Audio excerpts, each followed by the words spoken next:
അപ്പോൾ ഇന്നും രാവിലെ തന്നെ നല്ല മഴയൊക്കെ ഉണ്ടായിരുന്നു കേട്ടോ. പിന്നെ കുറച്ച് നേരം കഴിഞ്ഞപ്പോൾ ചെറിയൊരു തെളിച്ചമൊക്കെ ആയി. അങ്ങനെ ഞാനും അപ്പൂസും ഫിദയും കൂടെ ഇന്ന് തിരിച്ച് വീട്ടിലേക്ക് പോകാം കേട്ടോ. കുറേ ദിവസം ഇയാളുടെ അടുത്ത് നിന്നിട്ട് ഞങ്ങളിന്ന് തിരിച്ചു പോവാണ്. ശരിക്കും നല്ല സങ്കടമൊക്കെ ആയിട്ടോ, കാരണം കുറേ ദിവസം അവിടെ അടിച്ചു പൊളിക്കുമായിരുന്നു. ഇനിയിപ്പോൾ വീട്ടിൽ ചെന്നാൽ ഒറ്റയ്ക്ക്. അങ്ങനെ ഞാനും അപ്പൂസും ഫിദയും കൂടെ രാവിലെ തന്നെ ഒരുങ്ങി ഇറങ്ങി.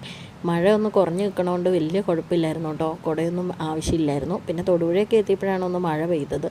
ലക്കി ഞങ്ങളുടെ ഒപ്പം വരാൻ വേണ്ടിയിട്ട് ഇങ്ങനെ ഓടി വന്ന് നിൽക്കുകയാണ് കേട്ടോ. ആരെങ്കിലും പോയാൽ ലക്കി അപ്പം തന്നെ പുറകെ തന്നെ പോകും കേട്ടോ. പിന്നെ നമ്മൾ പോയി പിടിച്ചുകൊണ്ട് തന്നെ, അങ്ങനെയാണ് അവൻ. അങ്ങനെ പിന്നെ ഞങ്ങൾ പോകാൻ കേട്ടോ. പോണ വഴിയൊക്കെ അപ്പൂസ് ഡാൻസും കളിച്ചാണ് കേട്ടോ നടക്കണേ. അങ്ങനെ അവിടെ ചെന്ന് കഴിഞ്ഞപ്പോഴത്തേനും ഓട്ടോറിക്ഷയൊക്കെ വന്നിട്ടുണ്ടായിരുന്നു. പിന്നെ ഞങ്ങൾ നേരെ ഓട്ടോയിൽ കയറി ഇളന്തേശം വരെ വന്നു കേട്ടോ. അത് കഴിഞ്ഞ് അവിടുന്ന് പിന്നെ ഞങ്ങൾ ബസ്സിൽ കയറി തൊടുപുഴയ്ക്കും വന്നു. പിന്നെ അപ്പൂസും ഫിദയും കൂടെ അന്ന് നേരെ ആലുവയ്ക്ക് പോയിട്ടുണ്ടായിരുന്നു. എൻ്റെ അടുത്ത് നിന്നൊന്നുമില്ല കേട്ടോ. പിന്നെ ഞാൻ തന്നെ ഇങ്ങനെ വീട്ടിലേക്ക് വന്നു. തന്നെ വീട്ടിൽ വന്നു കഴിഞ്ഞപ്പോൾ നല്ല സങ്കടമായിട്ടോ. പിന്നെ വൈകിട്ടൊക്കെ ആയപ്പോൾ അണ്ണു വന്നു കേട്ടോ. അപ്പോൾ അത്രേ ഉള്ളൂ.